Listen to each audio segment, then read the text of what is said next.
bienvenidos a este viaje al Centro del Misterio. Pues estoy muy agradecida a María José, a Fede, a divulgadores y a todos los que estáis aquí presentes, que sois muy especiales para mí, y es un sitio, un lugar muy especial al que le tengo mucho cariño, porque aquí he hablado de mi querido pueblo, he hablado de las almas, ¿no? Y ahora pues toca un viaje al Centro del Misterio, que es un último trabajo que he publicado hace poco junto a José Luis Hermida, que desde aquí también le quiero mandar un saludo, porque es un trabajo entre los dos, es una recopilación de casos que hemos podido estudiar, investigar a lo largo de muchísimos años, sobre todo José Luis, que lleva más de 40 estudiando el fenómeno OVNI, y quisimos aunar todos esos casos de ufología, de casas encantadas o lugares malditos, de encuentros en carretera y de contactos con el más allá, porque yo creo que desde que el hombre siempre se ha interesado, ¿no?, por saber qué se esconde detrás de lo que viven las personas, porque todos, en mayor o menor medida, creo que hemos tenido experiencias que nos han marcado y que quizá hoy día hacen que seamos quienes somos, ¿verdad que sí? Y yo creo que voy a empezar, pues prácticamente desde que se pierde la noche de los tiempos, cuando los hombres, al parecer, o parece que hemos tenido contactos, ¿no?, con fuerzas extraordinarias, ¿verdad?, con seres extraños, ¿no?, que podemos catalogar, no sé, como muy misteriosos. Y os estaré preguntando a qué me refiero. Pues me refiero a las apariciones marianas, ¿vale? Las apariciones de la Virgen, ¿no? Y muchos de vosotros quizás ahora os venga a la mente irremediablemente pues esos casos tan conocidos como Fátima, como Garabandal, ¿verdad?, como Medjugorje, ¿no?, donde mayoritariamente los niños siempre han sido los protagonistas, ¿no? Y cuando tenían ante ellos esa visión, pues corrían hacia sus pueblos, ¿no? Porque las apariciones marianas parece que siempre han estado, se han generado en un entorno rural, ¿verdad? En un entorno rural, han estado asociadas normalmente a inocentes niños, o cuando llegan al pueblo, estos niños siempre contaban a su entorno más cercano aquello que habían tenido delante, pero no siempre hablaban de la aparición de una virgen, ¿no? Es decir, ellos venían corriendo a explicar que habían tenido delante de ellos una aparición, pero no decían que era la Virgen, sino el entorno normalmente decía qué era lo que habían tenido delante y le buscaban un nombre, ¿no? Los niños a veces hablaban de esferas de luz, de extrañas luminarias, de ruidos extraños, pero no decían he visto a la Virgen, ¿no? Una aparición mariana sabemos que es la aparición de una Virgen, ¿no? A veces también incluso hablaban de personajes masculinos. Todo esto, cuando menos es interesante. ¿Por qué motivo? Bueno, porque, como bien decía, eran el entorno rural, el entorno religioso de estas personas. Decían, pues vosotros lo que habéis tenido delante, pues quizá ha sido a la Virgen, ¿no? Pero, aparte, el lugar donde se había producido esa aparición se volvía muy especial. Tan especial que solían quedar marcados por siempre, ¿verdad que sí? Son lugares de peregrinaje, lugares donde la gente va porque creen que se va a producir otro milagro, otra aparición, donde construir un templo, donde siempre va a pasar algo un poco, dijéramos, sobrenatural. La cuestión es que luego, a posteriori, es cuando ese entorno dice, pues vosotros lo que habéis tenido delante es la Virgen, y esos niños han vuelto al lugar de las apariciones, es cuando ya dicen, pues sí, es la Virgen, y le han puesto nombre. y han recibido ciertos mensajes de ellos, ¿no? Y entonces el lugar pues se vuelve, pues lo como hemos dicho, pues un lugar donde peregrinar. Yo quería hablaros de un lugar donde he podido estudiar una aparición mariana. He dicho que se producían normalmente en entornos rurales, pero donde yo digo es una ciudad. Claro que en el año 87, 1987 del siglo pasado, la ciudad de Badalona no era tan pequeñita, no era un entorno rural, era una ciudad. Y no se trataba de niños, sino que ya se trataba de gente adulta. Pues os voy a contar el caso que yo he podido investigar, pero también, como bien decía, las apariciones marianas, para mi entender, y yo creo que estaréis de acuerdo, es que abarcan muchísimas cosas. Estamos hablando de lo teológico porque se asocian a lo religioso, pero yo creo que también es un tema sociológico, psicológico, ¿verdad? Y además antropológico por las gentes, ¿no? Y ufológico, porque os he dicho en un primer término, muchísimas veces no dicen que han visto la figura de la Virgen, sino que han visto una luz, ¿no? Un ruido extraño, ¿no? Que han tenido delante, ¿vale? La cuestión es que, como bien decía, en Badalona yo tuve la oportunidad de estudiar un caso de aparición mariana hace unos años y ocurrió en el año 1987, cuando una señora, hoy día octogenaria, llamada Rosario, pues con un grupo de amigas salían de una parroquia de un barrio de allí de Badalona en dirección a Montigalá. Y Montigalá es una montaña, ¿vale? Que proviene ya su nombre de latín, Mons Aguilar, que era el Monte de las Águilas, donde allí ya civilizaciones antiguas como la íbera iban a rendirle culto al dios Sol. Después los romanos también acudían allí. Ya estamos hablando de que es un lugar sagrado, ¿vale? Un lugar donde ancestralmente ya se rendía culto. Y en el año 1776 ya se encontraron criptas donde habían restos humanos, con lo cual el lugar en sí es un lugar ya importante energéticamente, ¿no? Antes de ninguna aparición mariana moderna.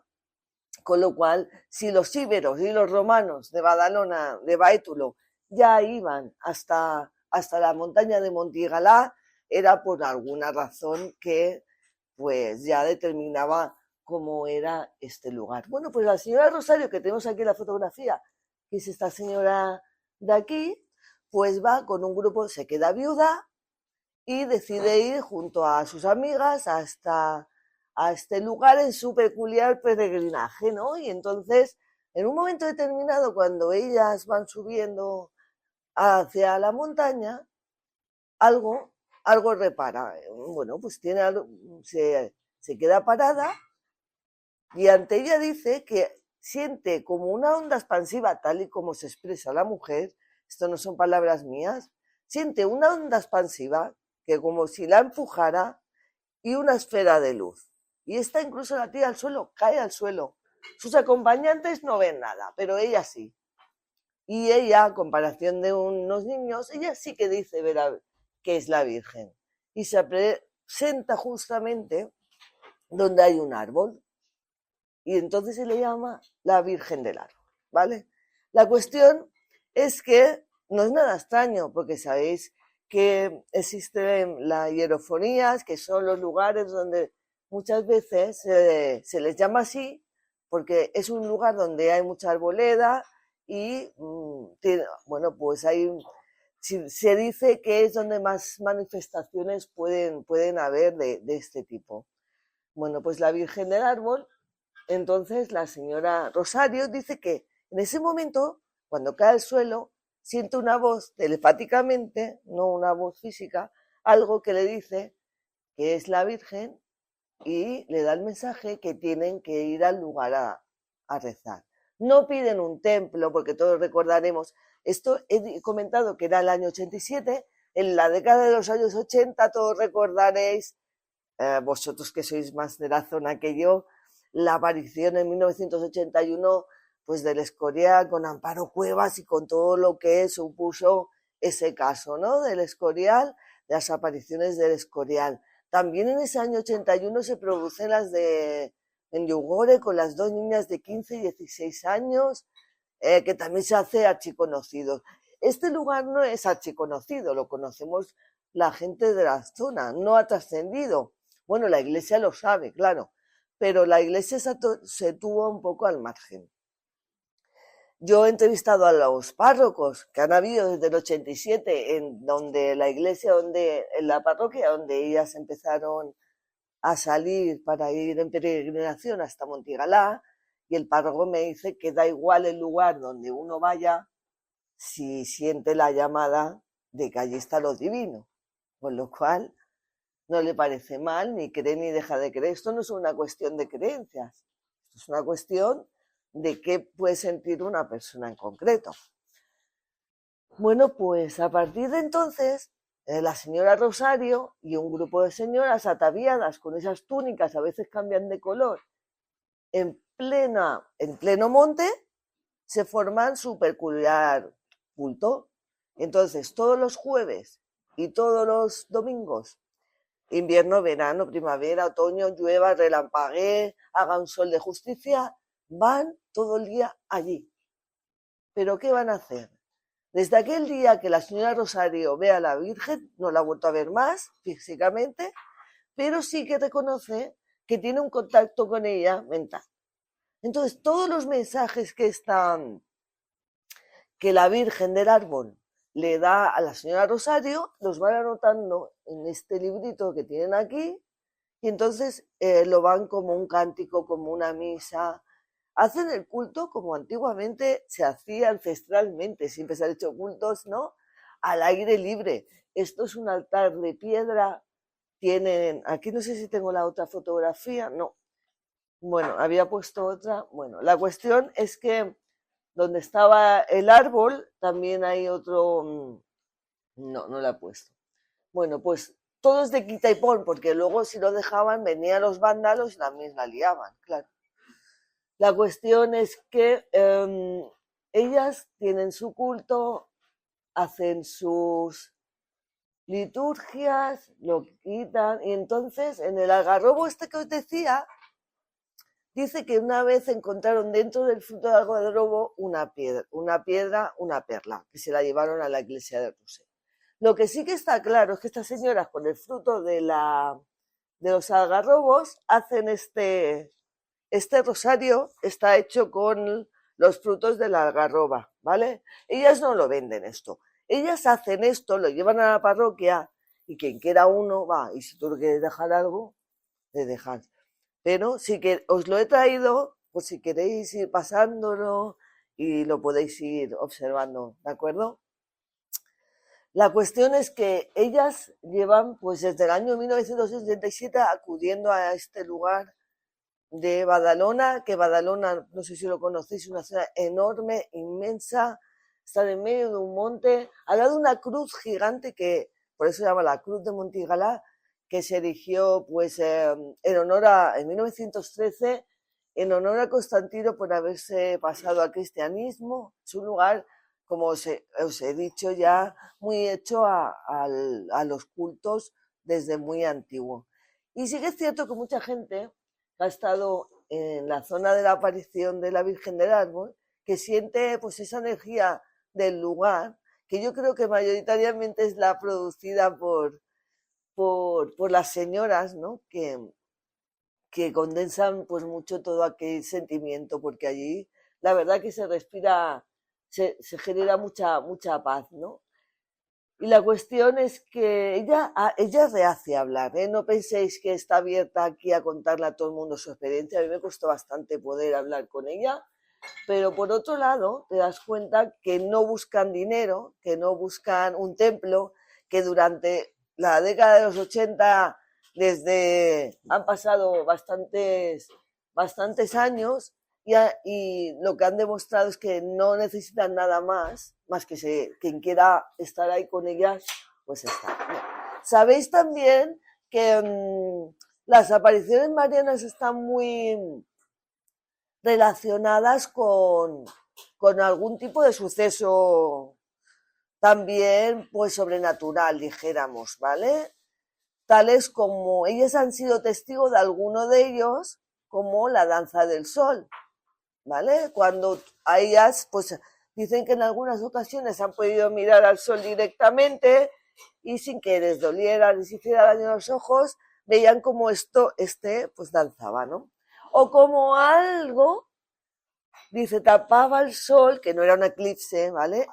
Que tampoco sabían muy bien cómo describirlo, pero que sucedía, ¿no? O como, dice una de ellas, desde el árbol de la aparición, pues aparecía una paloma blanca que desaparecía a escasos metros sin que nada pues lo hubiera, es decir, no había nada que le hubiera hecho que la paloma desapareciera de la nada, ¿no? Así que ellas explican este tipo de fenómenos. Claro, yo no sé si conocen más casos de apariciones marianas y saben qué fenómenos se les puede atribuir, pero sí que es muy curioso pues que cuenten todo eso sobre las apariciones marianas. Yo no sé si la señora Rosario tuvo una alucinación, si realmente estaba en un estado alterado de conciencia, sin que ella fuera consciente, si realmente vio a la Virgen o no la vio a la Virgen.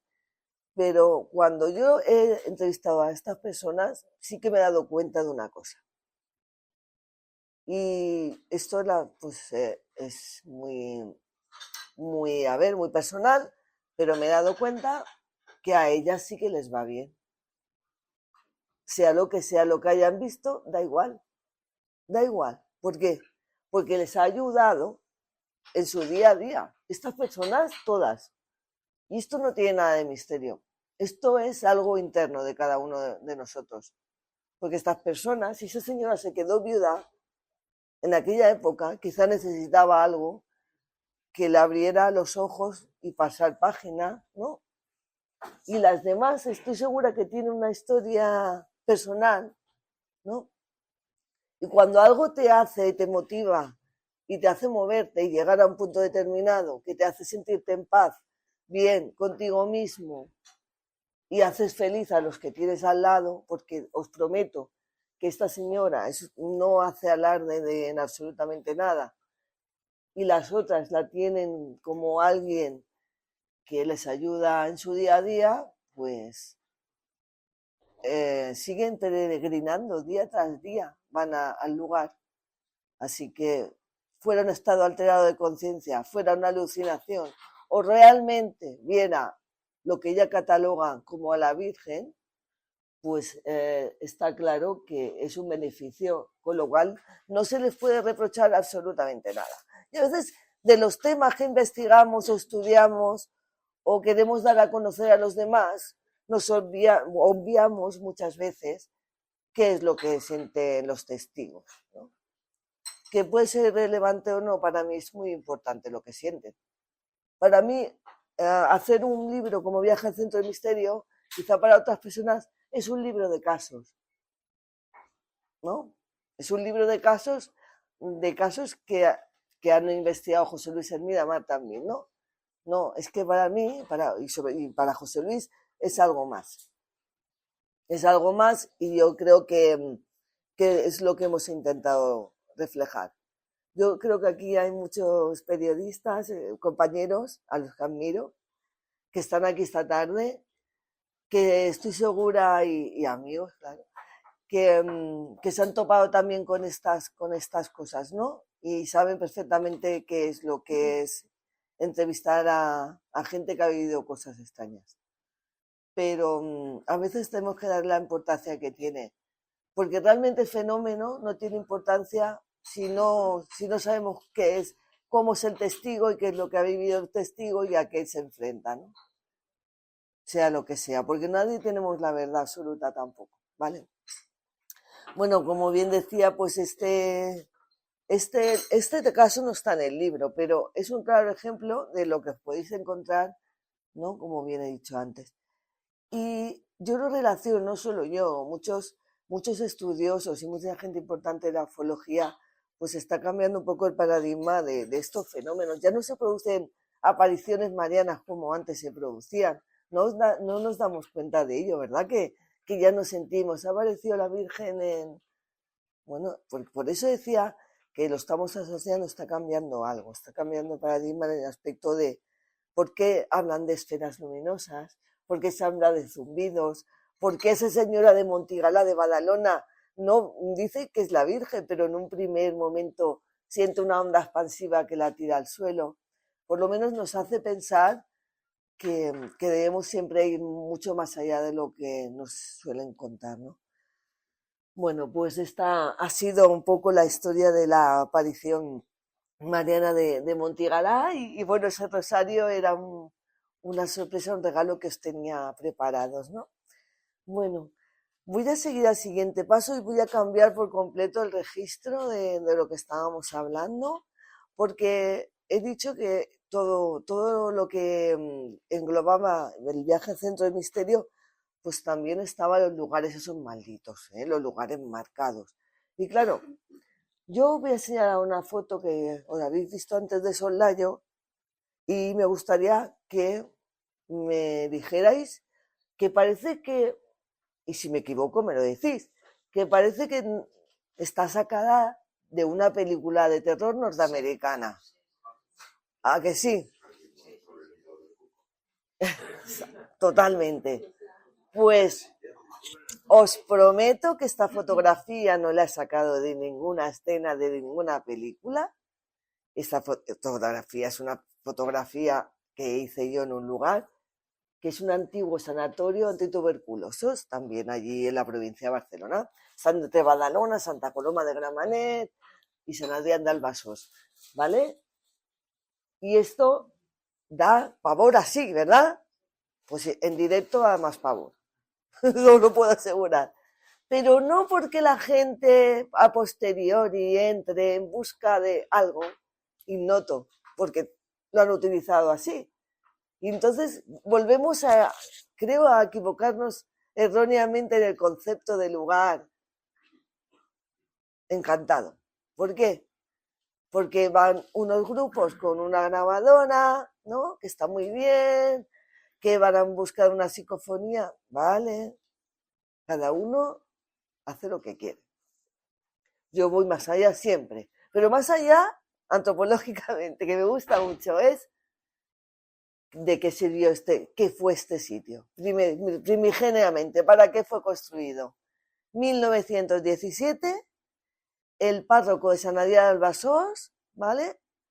Y un doctor de San Adrián que se llama Jordi Anguera y Josep Pons, que era un párroco, deciden fundar este sanatorio antituberculosos del Espíritu Santo, ¿vale? Porque para acoger a aquellas personas tísicas.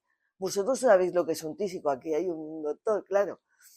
Las personas tísicas eran los que tenían la tuberculosis en un estado tan avanzado de la enfermedad que ya no tenían recuperación, no había medicinas y se creaban este tipo de centros pues para, dijéramos, que sus días fueran no tan malos, ¿no? Entonces yo pude llegar a ver un registro en un libro de toda la gente que entraba, porque se hizo un pabellón para mujeres, otro para hombres, había unas monjitas que se hacían cargo de toda esta gente ingresada aquí en este hospital, y yo veía en ese registro gente, nombres de mujeres, sobre todo, mujeres, pero en el libro de salida no apenas, no había nombres. ¿Sabéis el choque que era ver que todo el que entraba aquí prácticamente no salía con vida? Es duro, ¿eh? Es duro. Entonces, claro, volvemos a lo mismo. Gente que entra y que no sale. El dolor en un sitio que luego hablaremos pues de parapsicología o por lo menos de esos términos, de esas teorías que todo el mundo habla, ¿verdad? Pero antes de ello, ¿qué ocurre? Yo también he visto fotos de las mujeres, pero tienen siempre una parte oscura. ¿Qué parte oscura? Que no había personal sanitario suficiente o cualificado para atender en condiciones a esta gente enferma. Y entonces, pues la situación se solía agravar muchísimo y sufrían pues más, ¿vale? La cuestión es que también, ¿qué sucedía sociológicamente? ¿Qué sucedía en el pueblo? Que todo lo relacionado con la tuberculosis producía terror, producía pavor. Imaginaros que este sanatorio ahora hay pisos, o sea, ha crecido tanto la ciudad que hay un barrio entero alrededor de este hospital, pero antiguamente estaban construidos en lugares muy aislados porque decían que el aire puro pues curaba, ¿no? La tuberculosis o ayudaba como una terapia, ¿no? La cuestión es que todo lo relacionado con la tuberculosis daba pavor y cuanto más se pudiera evitar, mejor. Y entonces, pues la gente pasaba por ahí corriendo, miraba a la gente y veía gente en las ventanas, gente enferma, aligeraban el paso, ¿no? Pero también había otro tipo de noticias que circundaban a la tuberculosis. Y estas eran que cuando aparecía alguien asesinado o muerto en extrañas circunstancias, los diarios de la época se hacían eco de que había aparecido pues un muerto, y siempre se decía que esa persona asesinada había aparecido sin sangre. Y siempre atribuían ese asesinato, esa muerte, a un tuberculoso que se había escapado del sanatorio con la falsa creencia de que si bebían la sangre de una persona sana, curarían de la cruel enfermedad. Claro, esto hoy día ya se sabe que no es así. Pero se tenía la falsa creencia. El terror era verídico, nadie quería pasar al lado de un sanatorio antituberculosos, nadie quería saber nada de un tuberculoso y encima, pues las leyendas sobre que ellos eran asesinos, que les sacaban la sangre a los demás para beberla y sanarse, pues todavía las cosas empeoraban. Claro, esto irremediablemente recordaréis, ¿no? ¿Quién era el que sacaba sangre o la manteca o todas estas cosas, ¿no? Pues la vampira del Raval, la vampira de Barcelona, mendiga de día y de noche se relacionaba con la alta sociedad.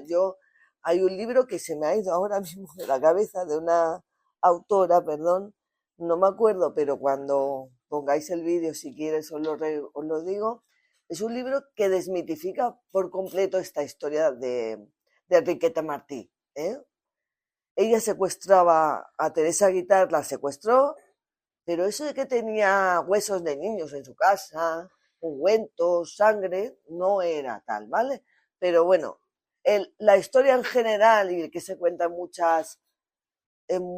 sobre todo muchas rutas misteriosas, es que donde vivía Enriqueta Martí, la vampira, y donde guardaba a los niños la sangre y esa sangre que vendía a la alta sociedad de Barcelona por la noche, ¿no? La cuestión es para que veáis un claro ejemplo de cómo la leyenda urbana de la tuberculosis, la sangre, sanaba a los enfermos y no era así, ¿no? Y también volvemos a lo mismo, un sanatorio antituberculosos que significaba el Hospital del Tórax de Tarrasa también, ¿verdad? Lo conocéis, un lugar enorme donde cuando empezaron ya a curarse la gente de aquí o los últimos enfermos pasaron al Tórax, que también es un lugar muy marcado porque allí tuvieron hasta el índice más alto de suicidios de toda España. Unas 21 personas a la semana se quitaban la vida debido a las malas condiciones en las que se encontraban por la tuberculosis y las pocas esperanzas de vida y lo mal que lo llegaban a pasar. Bueno, y después de un poco la historia de este hospital, del Espíritu Santo, vuelvo a su aspecto lúgubre. ¿Por qué? Porque van relacionados intrínsecamente, no podemos evitarlo, con sucesos de tipo extraño que vive cierta gente. ¿Qué gente? mayoritariamente son los sanitarios, ¿verdad? El personal sanitario, médicos, enfermeras, ah, quien trabaja en un hospital, un celador, una administrativa, un personal de limpieza. Y claro, pues también estudiando en trasfondo, pues me llega información de testimonios que yo quiero saber qué es lo que han vivido dentro. Claro, y encuentras. ¿Con miedo? Sí, porque siguen trabajando y quieren conservar el trabajo, ¿vale? Pero sí que explican que en este sanatorio antituberculosos, luego cuando se erradicó la enfermedad pasó a ser un hospital corriente, común, para que pudiera ir cualquiera de nosotros a una consulta externa, a una operación de apendicitis o cualquier otra cuestión. Claro, he hablado antes del cura fundador, ¿verdad? Pues se le relaciona mucho a este lugar, porque decían que veían como a un señor vestido de párroco por los pasillos de este lugar. A monjitas que se hacían cargo de muchos de los enfermos, también recorrer los pasillos, y pues encontré también a una persona de limpieza que empezó a trabajar desconociendo por completo qué era o qué se explicaba del lugar, y entonces pues explicó que una vez le tocó bajar a la morgue. Además esto tiene un túnel que da más miedo todavía que el propio edificio, os lo puedo asegurar, y tenían que recorrer el pasillo, la puerta estaba cerrada con llave, ellos abrieron esa puerta y las dos chicas de limpieza se encontraban pues 3 camillas al lado, 3 camillas metálicas y una donde se hacía la autopsia, que esa no se podía mover porque era de mármol, y pues se iban a poner a la tarea, cuando de pronto sintieron como una de estas camillas se bajó y se puso en marcha movimiento, golpeándole la pierna a la pobre chica que empezaba a trabajar allí, ¿no? Claro, ella pensó, mira, hay alguien que me está haciendo una broma, se dio la vuelta, no vio a nadie, claro, era un sitio pequeño, tampoco penséis que era esto, ¿no? Y bueno, el piso puede estar inclinado. Bueno, intentaron buscar lo que buscamos todos, que es un poco pues la relación de lo lógico, de lo terrenal y nada de sucesos extraños, ¿no? Claro, se quedó al final pálida porque el morado lo tenía en la pierna, pero no sabía el origen porque le había golpeado una camilla de hierro en la pierna, ¿no? Y entonces la otra compañera es cuando le dijo, es que aquí pasan cosas extrañas. La otra no tenía idea, ¿vale? Pero bueno, este suceso puede ser un suceso aislado, una casualidad, un accidente, claro, pero cuando la lista empieza a englosarse y empiezan a aparecer más testimonios que explican y que dicen que han vivido cosas en el Espíritu Santo, pues empiezan a cambiar. Y además, una cosa, este edificio en 2007 se queda tan obsoleto que construyen el nuevo hospital del Espíritu Santo a 200 metros de aquí, ¿vale? Y entonces es cuando los fenómenos anómalos que pasan aquí empiezan a sucederse también en el nuevo edificio, como si lo que allí morara le importara 3 pitos, hablando mal, lo que sucede se traslada. Y siguen ocurriendo cosas. ¿Qué tipo de cosas? Pues volvemos a la persona que trabaja en el servicio de limpieza y le dice a una compañera que tiene que subir a la 4ª planta, que está cerrada, para que limpie. Ella abre el ascensor, bueno, sube, abre la puerta y se encuentra pues un pasillo lleno de habitaciones.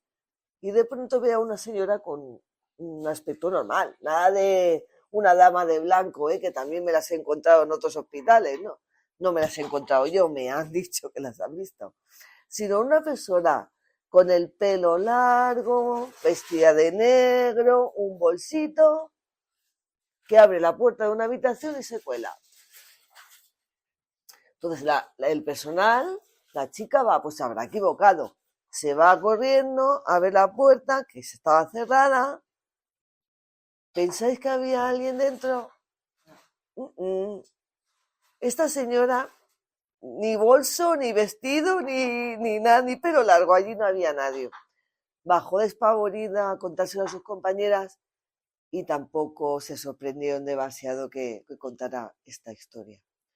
Bueno, pues claro, por si fuera poco, los enfermos también han sido testimonio de este tipo de suceso. Ya no es que vean al familiar o el arquetipo de familiar o alguien que les ha ido a visitar porque son sus últimas horas. No, no.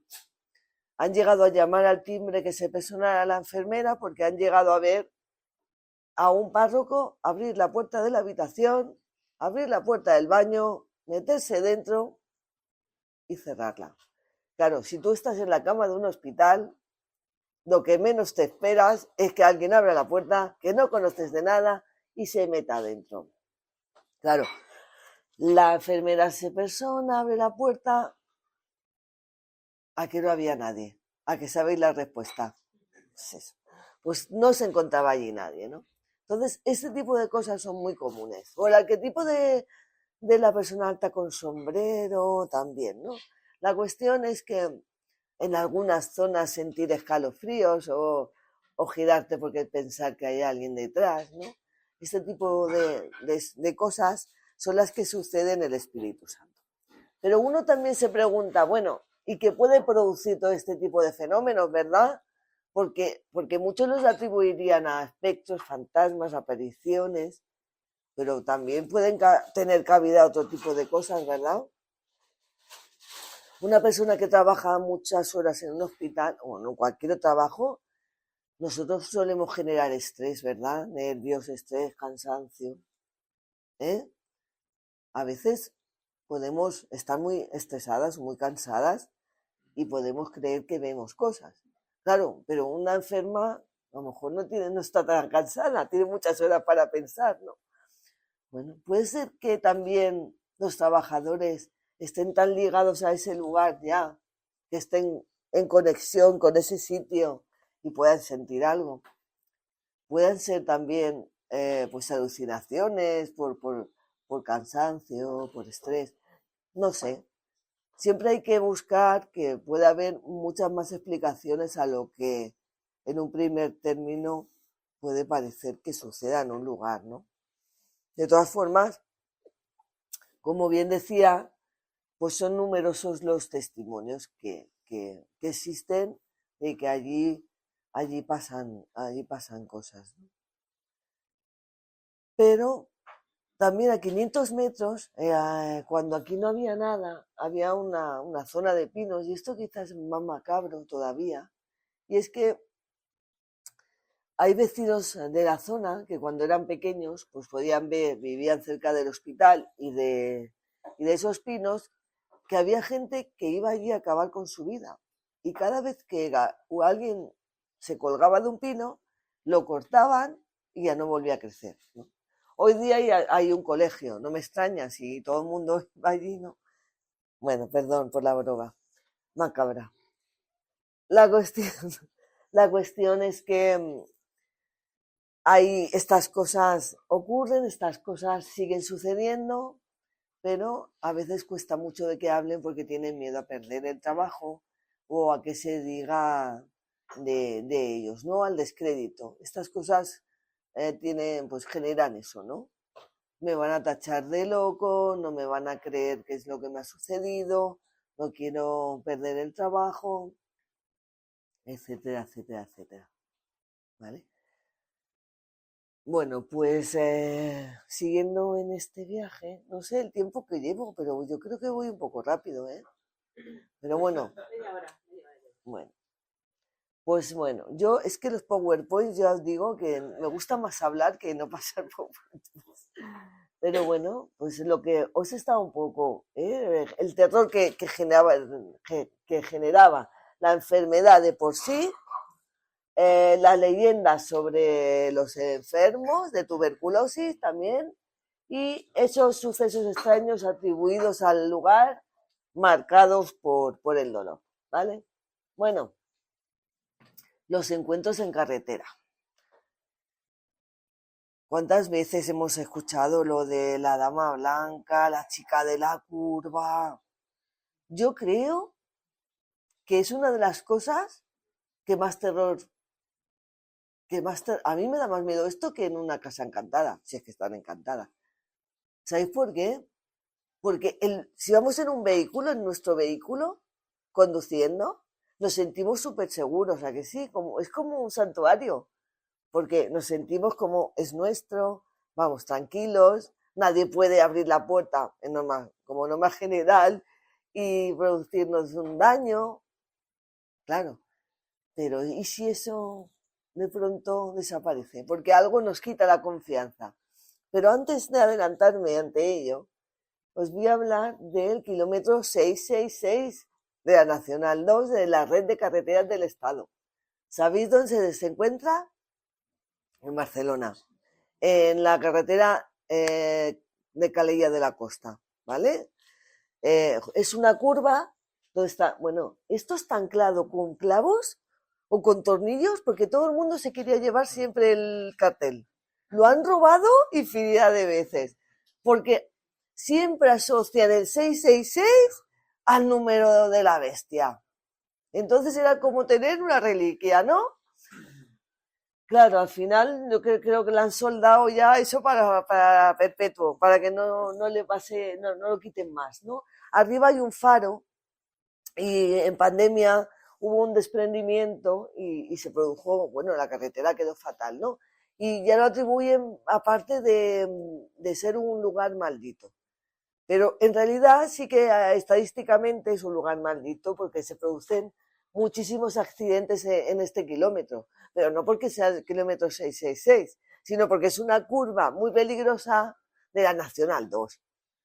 Y se estampan porque van un poco rápidos, se producen muchas muertes. Es un punto negro kilométrico de la red de carreteras, pero es porque es una curva mala y corren, y la gente corre y se estrella y mueren. Es decir, que si buscamos hemeroteca encontraremos muchas muertes producidas en el kilómetro 666. Pero no hay que obviar que no deja de llamar la atención que esté en ese punto y que en ese punto pues sea un punto negro de la carretera. ¿Me vais? Casualmente. Vamos a dejarlo casualmente. ¿Me permitís un momento? Yo cojo carrerilla y ya no... Bueno, pero hay otras historias. Como bien decía, volvemos otra vez a los testimonios, la importancia que tienen, que esto sí que yo creo que es más difícil de explicar. ¿Por qué? Porque como bien decías, cada uno de nosotros conducimos nuestro vehículo. Tú te montas en tu coche y aquí no hay sugestión que valga. ¿Cuánta sugestión hay? Si tú te pones tu música, empiezas a conducir porque te vas a tu pueblo o a la playa, ¿qué vas a pensar en apariciones? ¿Es verdad o no? Pues claro, esto a mí me da pavor conducir y que de repente haya una aparición ahí. Muchas se producen y siempre, casi siempre dicen lo mismo, no tenía piernas. Tú puedes ver a un autoestopista, darte miedo, yo no me paro. Mira, os voy a contar una anécdota muy curiosa que me pasó a mí en Guadalajara, en un pueblo cerca de Trillo, aquí mis paisanos de la Alcarria, pues recuerdo que mi padre conducía en Renault 11 y volvíamos de Buenafuente de Sistán de excursión con un montón de gente de mi pueblo y había una leprosería. ¿Alguien recuerda esa leprosería? Había una leprosería. ¿Se acuerda? ¿Se acuerda alguien? Sí, tú también, ¿verdad? La mente de un niño, eso sí que genera monstruos. No un adulto, pero la mente de un niño. Claro, nos perdimos. El resto del pueblo se fue por la carretera buena, por los pantanos, pero mi padre no sé qué hizo. Era las 11 de la noche y encima esto que sirva de homenaje que se me ha ido hace poco. La cuestión es que mi padre se para donde la leprosería y bajan 2 personas por la cuesta que salían de la leprosería. Año 90 y pocos. No te bajes del coche, que son leprosos, que se te va a caer la nariz y las orejas, imaginaron, ¿no? Eso sí que pasé mucho miedo, mira que iba en el coche, ¿no? Pero mi padre al final, pobre hombre, tanto grité que no se bajó. Arrancó y se marchó. Pero lo que le llegué a generar, ¿no? Bueno, pues como bien decías, hay ahora fuera ya no es una broma, es un punto de humor dentro de una circunstancia y una experiencia que viví yo. Esas pobres personas no eran leprosos. Y, y ya estaba la lepra como muy controlada como para que a nadie se le cayera la nariz y las orejas, ¿eh? Pero aún así, a mí aquello me marcó, ¿no? Esa excursión a Buenafuente resultó ser un poco, al final, bueno. La cosa es que hemos recogido en Viaje al Centro del Misterio un gran número de casos de encuentros extraños en carretera. Mucha gente ha vivido experiencias en las carreteras y no y coinciden muchos en esto de un ser que no tenía piernas, ¿no? Y ese es el caso de una familia de Sevilla, de, que venía de Sevilla capital por una nacional, la 460, creo, 66, no recuerdo bien, y se dirigían a su casa. Era una familia compuesta por José y Puri, y atrás iba su hija y la madre de esta, una niña de 15 o 16 años, una señora anciana. Entonces ellos van a las 11 de la noche de regreso a su casa y de pronto ve a un señor en el margen izquierdo de la carretera, pero este señor, pues, no sé, aparece de la nada. Ellos paran el vehículo de golpe porque temen que cruce de golpe y ve cómo se acerca a ellos, pero algo les hace fijarse como que no tiene piernas, pero aún así actúan normal, no piensas que es nada raro. Y si les extraña algo, les extraña su vestimenta, les extraña que iba completamente de blanco, de forma impoluta, muy bien peinadito, pero algo en su cara denotaba que no, algo no funcionaba, que algo no iba bien. Porque luego la llegaron a describir como si fuera de cera, como si no fuera no tuviera movimiento o unos gestos naturales. José aparca el coche, este ser se va hacia el conductor, pero le dice que se vaya al lado del copiloto para que esté más seguro. Y claro, le deja el marrón a la mujer. Esta baja la ventanilla y él baja la ventanilla y ella la sube, claro. Un poco un juego así de, pero ¿qué estaba haciendo, no? La cuestión es que al final la ventanilla se queda esto así y ese hombre intenta meter la cabeza dentro. Y Puri sube un poco la ventanilla, pero deja esto para que el hombre hable. Bueno, pues piensan, bueno, ¿qué le pasará? Miran adelante, atrás, si se ha dejado el vehículo, si tiene problemas. Y la cuestión es que de pronto este hombre empieza a decir, socorro, me ahogo, accidente. Claro, le preguntan, ¿pero qué le ha pasado? ¿Sufrió usted un accidente? Y no contesta, solamente repite lo mismo. Socorro, accidente, ayuda o algo similar. Claro, de repente José toma conciencia de que está no está en el margen de la carretera y decide, pues le dice, no se preocupe, que si usted ha sufrido un accidente, vamos a llamar a la Guardia Civil para que le preste auxilio. Pero déjeme que mueva un poco el vehículo para que pueda podamos estar más seguros. La cuestión es que en eso que hace el movimiento, él se mueve y rebasa la figura que se había quedado en la parte derecha. En ese momento, claro, el cochero rebasa y la hija y la nieta que estaban en el asiento trasero se giran y delante de sus ojos la figura desaparece. Claro, esto les deja un poco en shock, pero no comentan nada, se quedan callados. arrancan el coche, llegan hasta Cora del Río, que es un pueblo de Sevilla, y describen qué es lo que ha pasado, porque dicen, bueno, vamos a avisar a la Guardia Civil, porque si este hombre ha sufrido un accidente, que alguien lo encuentre, o encuentre el vehículo. Claro, y lo cierto es que nadie había visto ningún accidente, ningún accidentado, ningún vehículo, nada. Pero en cambio, la noticia no les sorprende, porque al parecer habían habido más personas que habían sido testimonio de haber visto a esta persona en el lugar, ¿vale? Para que veáis que estas cosas se producen. Oye, ¿cuántos de vosotros tenéis que coger el coche esta noche? No sé, lo digo porque, no sé, no quiero ser muy graciosa, ¿eh? Pero nunca se sabe. Bueno, como podéis ver, pues estoy poniendo un poco de nota de humor, pero no, pero estos casos son todos reales, ¿eh? Que no estoy inventándome, inventándome nada, ¿no? Aquí también puede haber una sugestión colectiva, no sé, es que me resulta un poco extraño, ¿no? No lo sé, no lo sé. Yo me asusté de pequeña cuando pasé por una leprosería, no lo sé.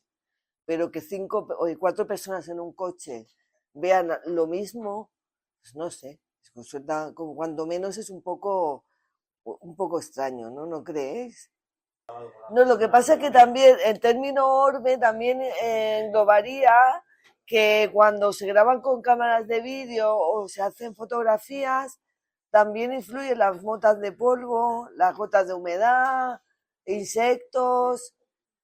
Unos los llamarán que son energía. Es que eso ya parte de la creencia de las personas. Pero se ha demostrado que mayoritariamente los orbes son polvo en suspensión, que el ojo no capta, pero que la cámara sí.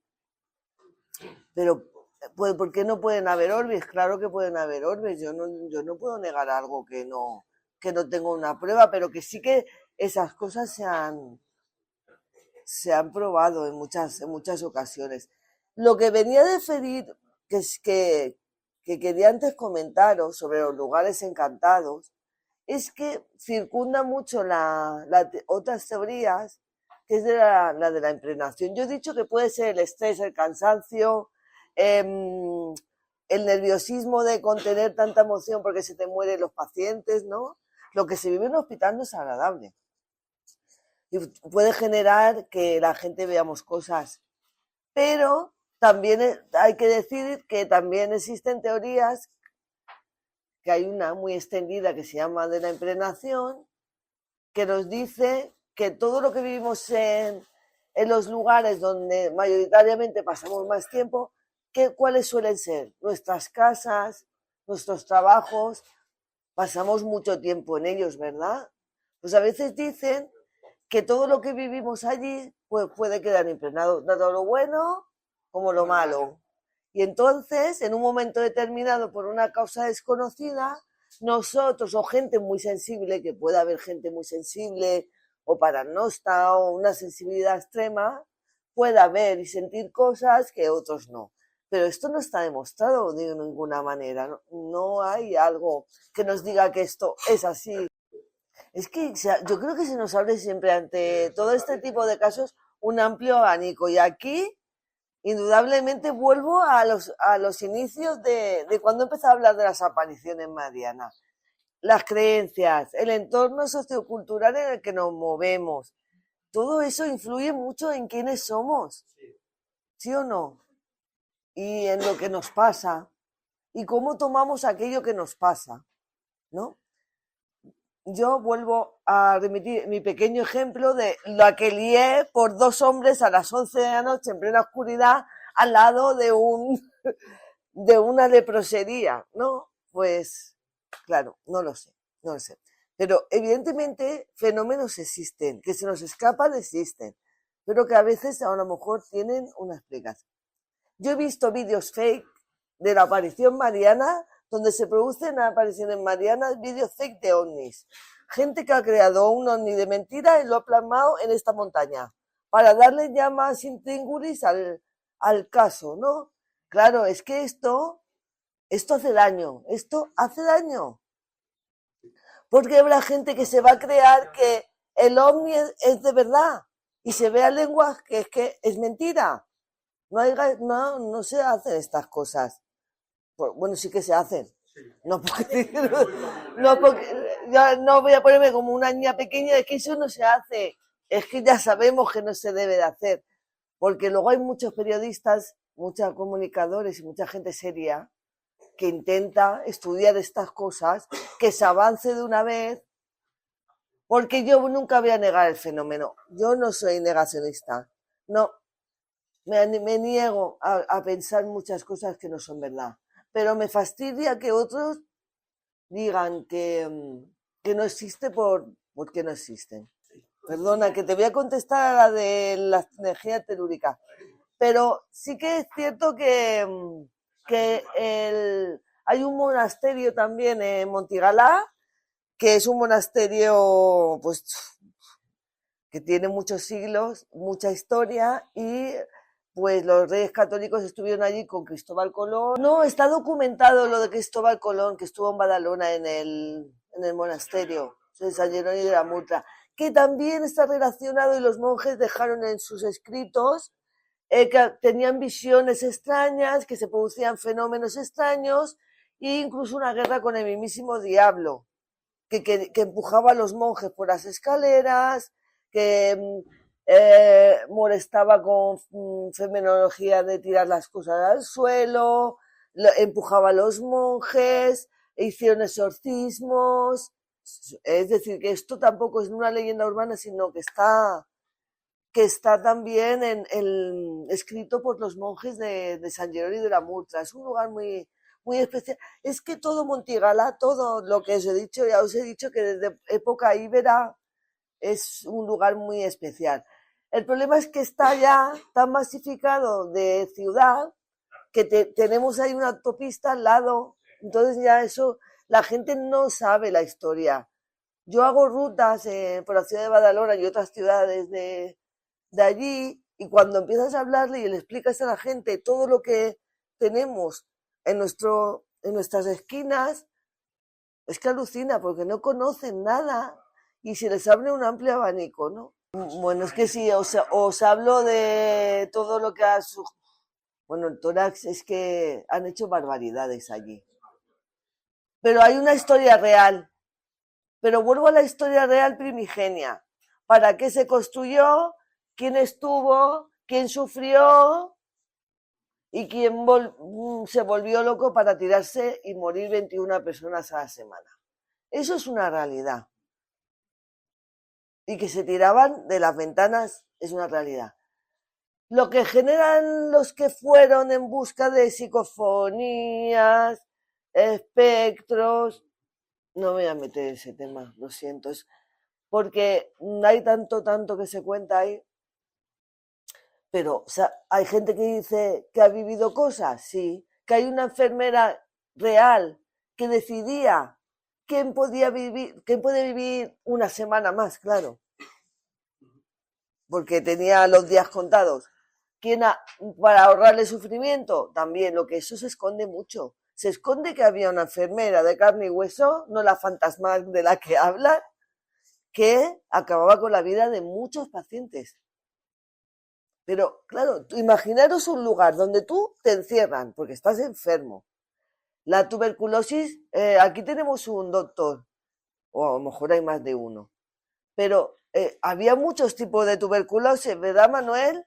Claro, claro. Y luego si te encuentras, por ejemplo, las enfermeras que trabajaban y las monjitas que se hacían cargo de los enfermos del tórax, a los 20 años de abrirlo, como ya no tenían medios económicos ni nada, se estaban desesperadas y se marcharon. O sea, encima es que te abandonan. ¿Cómo no va a quedar la teoría de la impregnación reflejada en un lugar si solo se ha vivido dolor, dolor y dolor? Y eso indica que haya espíritus. No, hay dolor. Y una persona, todos somos sensibles de sentir. No hemos entrado en un lugar que hemos dicho, yo me voy de aquí, que aquí no puedo estar. Y nadie va a pensar que por un espíritu o por un fantasma, ¿a que no? o siempre vamos a pensar que es un fantasma, Juan Ignacio, porque has dicho una cosa muy importante, que son las energías telúricas, y también aquí, igual que le preguntaba a Manuel, porque yo sé que en esto sabía un montón, yo voy a hablarte de las energías telúricas de los lugares, pero aquí tenemos al mayor experto en energía telúrica, que es Juan Ignacio Cuesta, ¿eh? Pues se sabe que hay lugares que emanan todos energía telúrica, unos buenos y otros menos buenos, y uno de ellos pues suele ser, las cosas no son por casualidad, eso para empezar, ¿verdad? Que lo sabemos todos. He dicho yo, por ejemplo, el caso de los íberos, porque iban a la montaña de Montigalá justamente a rendir culto al dios Sol. ¿Por qué no en toda Badalona? Los romanos ya luego, cada uno, pues ya dispersó esto un poco, ¿no? Cuando llegaron, pero los íberos iban justo ahí y no estaban ahí viviendo, estaban en otro punto no, en otro poblado ibérico que existía, pero se movía hasta esa montaña en concreto para hacerlo. Pues algo habría, ¿no? La cuestión es que las catedrales, las iglesias, los templos, las ermitas, todo está construido sobre pilares de otras culturas y civilizaciones que han habitado y que han venerado por alguna cosa en concreto. Eso es impepinable. Y que en algunos sitios nos hace sentir maravillosamente bien, ¿verdad? Cuando entramos en ellos. Y otros parece que te tengas que salir porque no lo aguantas, porque te mareas, porque te entran ganas de vomitar, porque se te ponen los pelos de punta, ¿no? Y eso es la fuerza, es que el mundo, la Tierra está viva, ¿no? Nosotros formamos parte del todo, de la Tierra, de los árboles. Cuasi tocayo. Has citado uno de los edificios que yo más he estudiado posiblemente en toda España, que es la Veracruz de Segovia. La Veracruz de Segovia, que todo el mundo ha tenido por obra de templarios, no es obra de templarios. Perteneció a la Orden de Santo Sepulcro y ahora actualmente pertenece a la Orden de Malta. Y el tema de las energías telúricas que hay en la Veracruz de Segovia está perfectamente demostrado. ¿Por qué? Porque hay poca gente que sepa cómo se descubrían esas fuerzas telúricas en el pasado, cuál era la tecnología que se utilizaba en los pueblos antiguos para poder encontrar los lugares adecuados para hacer un templo en condiciones. Y eso era muy sencillo. Simplemente se observaba donde el ganado iba a dormir. Donde el ganado iba a dormir y se encontraba a gusto, decían, aquí está Dios. Y como aquí hay un Dios, aquí se construye el templo. Y eso pasó con la Veracruz de Segovia, que aunque tiene un origen medieval, está construida encima de un montón de tumbas, como tú sabrás, de origen visigodo, que rodean todo el edificio. Luego se le añadió posteriormente una torre y cosas así. Pero realmente la energía telúrica que hay justamente debajo del edículo central, justamente en la parte de abajo, esa parte que tiene, digamos, esos 4 vanos, por decirlo de alguna manera, es tan brutal que hay gente que no puede soportar estar allí. Tú sabes que ahí apareció lo que se llama una filacteria. ¿Sabes lo que es una filacteria, no? Pues es como una banda donde viene una leyenda en la que dice: este edificio fue construido por los templarios en el año de tal, de cual y de qué sé yo. No es cierto. Porque, bueno, yo creo que vuelvo al entorno sociocultural de una época, ¿verdad? Antes, la gente normalmente vivía en los pueblos. Las grandes ciudades no estaban tan pobladas como ahora. ¿Qué tenían? ¿Qué formaciones tenían? Lo que le contaban sus abuelos, sus bisabuelos, y lo que traspasaba de manera oral, ¿sí o no? ¿No? Si yo soy una madre, digo a mi hijo, y yo no he tenido la oportunidad de estudiar, pero mi madre a mi vez me ha contado por dichos, por leyendas, por costumbres, ciertas cosas, esos son los conocimientos que yo adquiero, ¿no?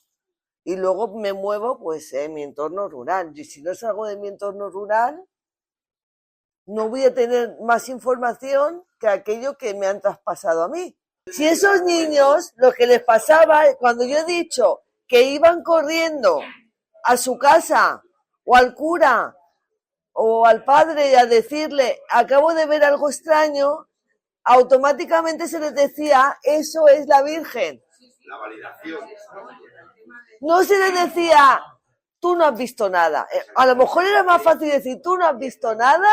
No, aprovechaban que el niño o la niña, una mente inocente, por eso decía mentes inocentes, veían algo para que rápidamente asociarlo a algo religioso. Mirad qué pasaba en la Edad Media, qué pasaba. Mira, yo hago una ruta también en Sabadell, en la ciudad de Sabadell, y estudié muy de cerca la peste negra. Esas epidemias que azotaron a toda España, pero allí en concreto también muchísimo, a mitades de 1800. La gente, bueno, en la ciudad de Sabadell la redujo, quedó un tercio de la población, la otra mitad moría de peste negra. No había cura, una desesperación, imaginaros la desesperación del pueblo, como la tuberculosis, pero el triple, de saber que no te ibas a salvar. Hasta que a alguien se le ocurrió que en una ermita, bueno, lugar telúrico, sí, pero una ermita en concreto, un ermitaño que vivía en el monte, milagrosamente se encuentra la talla de una virgen que lleva rápidamente a esa ermita que él tiene allí, y todo el mundo que podía caminar, que no estuviera en fase de la enfermedad, que ya no te mueves, pudiera acudir en peregrinación y salvarse.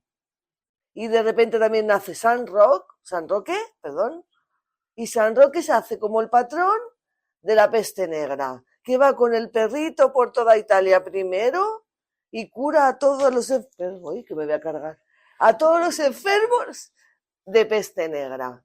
Pues hoy día, mucha gente de Sabadell, una vez al año, acude en peregrinación a la Virgen de la Salud, que es como se le bautizó, para pedirle en devoción.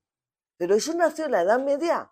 En la Edad Media, como necesitamos un remedio para que esta gente tenga fe, y aunque se muera mañana, para otros muchos le dé la esperanza de que no va a morirse.